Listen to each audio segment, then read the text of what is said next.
Feel good. Good to be out here in Dallas, even though I'm an Eagles fan.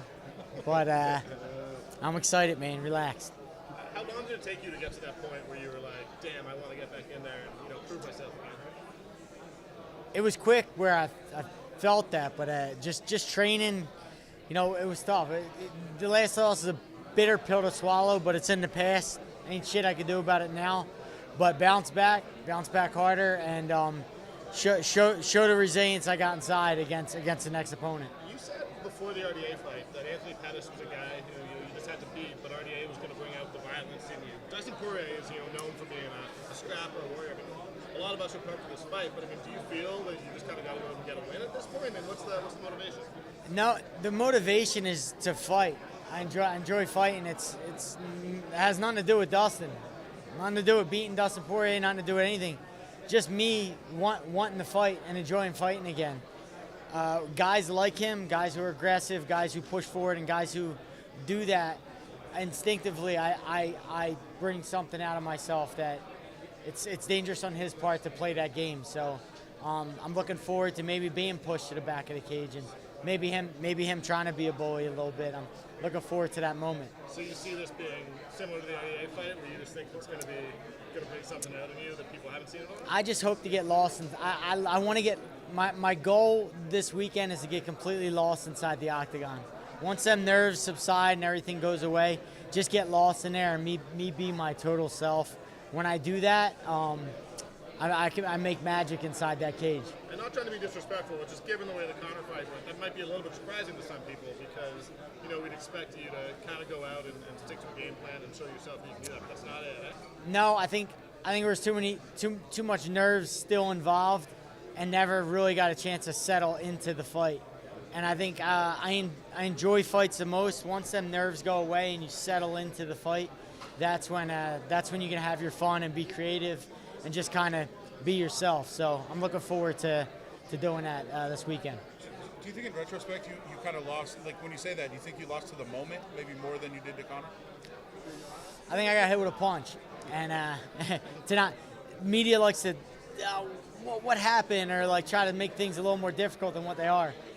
Fighting's unique, that you can prepare a million times, you can know everything that you're going to do, but you get hit with a shot, you get stupid for a little bit and make some bad decisions, things go bad quickly, and that's what happened on November 5th. I'm over it. I've forgiven myself, and I'm excited to get back in there and redeem myself. How'd you go about forgiving yourself? I think it was just getting back on the horse, training. Nothing makes me feel better than training and kind of pushing myself, but I'm my own biggest critic, so no matter what was being said in the media or being said by fans, I feel the worst when I disappoint, and more than anything, I disappoint myself. Not you guys, not my fans, but I put my heart and soul into it. So when I don't go out there and it doesn't manifest the way I prepared for, I'm heartbroken. So I use that energy, I use that disappointment to fuel me in this next upcoming bout. So. How was it for those first couple of days and weeks for you after that fight? I was in bad shape. I was in bad shape. So, I mean, it's in the past. It's over with. So, all that's pretty much gone. And I'm a man with a different form. I've changed forms this training camp, not only just physically but mentally. I feel good, man. I feel like I can be myself now that that's in the past. Do you think you learned something from that and you're different from that experience? I learned a ton. I think, and I've said it already, having something like your worst nightmare sort of come true it's liberating. There's a freedom in it, and I feel free. I feel like now I can step inside this cage, and I don't know if I can feel any worse than what I've already felt. And I feel like I can just be myself now. How do you make sure you don't struggle in this fight? That you go back out there and look like yourself and kind of remind people that you are one of the best lightweights in the world? I think just be very forgetful. It's in the past. There wasn't much you can do about it, and just focusing on the things that you can control. And I've done that.